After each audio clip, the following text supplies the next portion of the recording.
જીવનમાં આવા ભગવત સ્વરૂપ સંત જેને પ્રભુને અખંડ રાખ્યા હોય એની પ્રાપ્તિ થાય, એનો સંબંધ થાય, પછી એની પાસે બે જ વસ્તુ કરવાની હોય, ખાલી બે હાથ જોડીને હાય હા નાય ના, અને બીજું સરળતા. આ બે વસ્તુ હોય તો બાકી બધું એ કરે, આપણે કશું કરવાની જરૂર જ નથી.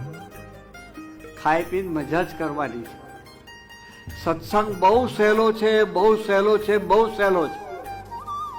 જ્ઞાનના ચૂંથણા કહેવા એના કરતા આપણને જે સ્વરૂપ મળ્યું છે એમાં ખોવાઈ જવું,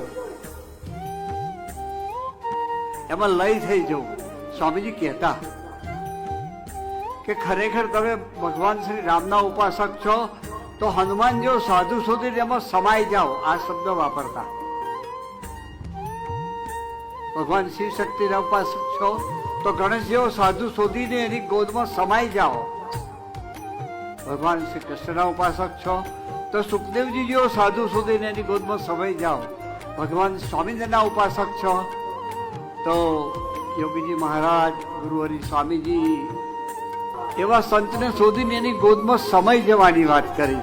સમાવવું એટલે એનામાં આપણા અસ્તિત્વનું વિલીનીકરણ કરી દેવું પડે, તો એના જેવા સુખિયા કરી દે આપણને, કાંઈ બાકી ન રાખે. ખૂબ ભાગ્યશાળી છે આપણે સૌ કે આપણને ભગવાન સ્વામિનારાયણનો આશરો મળ્યો. એથી વિશેષ શ્રી અક્ષર પુરુષોત્તમની શુદ્ધ ઉપાસના મળી. એથી વિશેષ ગુરુહરિ સ્વામીજીએ મારો તમારો હાથ પકડ્યો.